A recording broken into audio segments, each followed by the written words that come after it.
All right, so you have just finished reading chapter 10 in the Hope Chest. And as you notice, the chapter title is called Red and Yellow Roses. And I wonder why they titled this chapter that.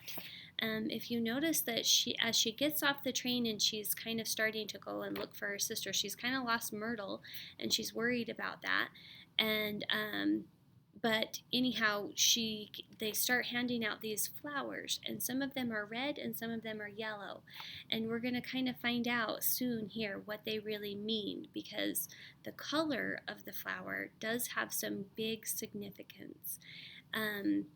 She takes the red rose and she goes to a motel and she's trying to find where her sister is, and she's asking if there's a person by her sister's name there, and the guy's telling her like, oh, I don't know, there's people on, if you're he starts telling about the different floors of who stays where, and if you're this, then you stay on this floor, and if you're this, you stay on this floor, and there's all these people, and then there's kind of a commotion in the lobby as she's standing there, and this man is kind of leaving, and this woman kind of stops him and kind of calls him out, and everybody kind of goes quiet, and she's like talking to him about, hey, who paid you off? Was it the railroad? And so what's kind of happening is that there are some women, you're going to start to notice that there's some women who are for the cause of getting women the right to vote, and there's some women who are not. There's women who are just totally fine having their husbands and their sons be able to vote, but not them. That's very interesting, don't you think? So it's kind of like the women are battling between each other also, and some of them are for getting the right to vote and some of them are not for getting the right to vote. So that's very interesting. Also at the beginning of the chapter there was kind of a little poem, and it talked about how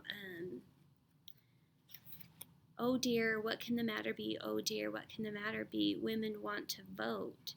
Women have husbands, they are protected. Women have sons whom they're directed. Women have fathers, they are not neglected. Why are they wanting to vote? So you can kind of see that there's two sides to this now, and maybe the color of the roses are having something to do with that. So you're going to start to notice that the men had a lot to do with whether the women got the right to vote or not, because who's going to give them the right to vote in a way? Well, it's going to be men who are in charge in the government, right? So it's kind of like they've got to find men who are willing to allow women to vote, and have more men want that than men who don't want that. And so in the lobby, when the lady was calling the guy out kind of and saying, hey, who's paying you off? Why are you not like supporting our cause of having women to vote anymore? So that's kind of a big deal. So as we get into the next chapter, we're going to see like the difference between, there's women who want it and women who don't, and men who want the women to vote and men who don't want the women to vote, and how is this all going to kind of work out and play out.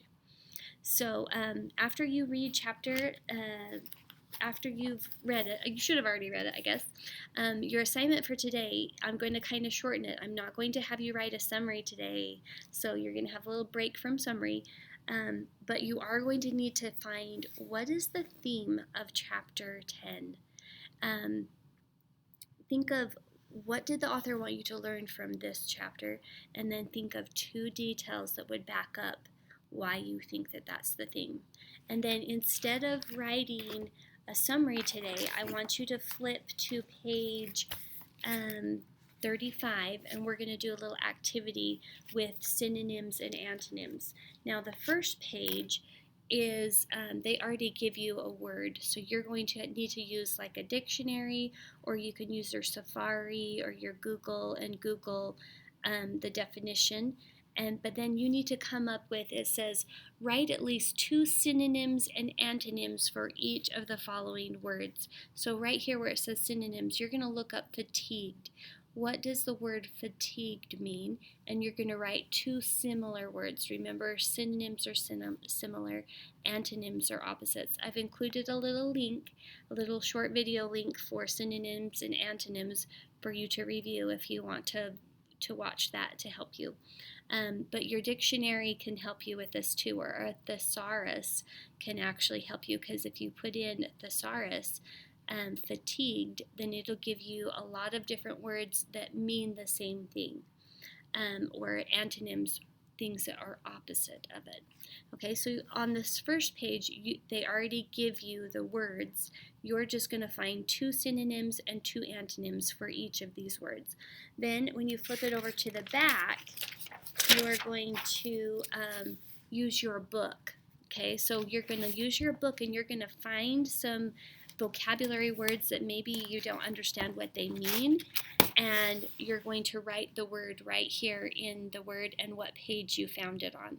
So use your book, and then you're going to find a synonym for that word and an antonym for that word, and you're going to do that with 3 different vocabulary words from your book. So for example, and it doesn't have to be on chapter 10, it can be any words up to chapter 10 that you've been reading as you've come along. So like for example, when I was reading one day, I came across the word smitten, and it was on page 100, and I had jotted that down as, oh, this might be a good vocabulary word. What does it mean to be smitten?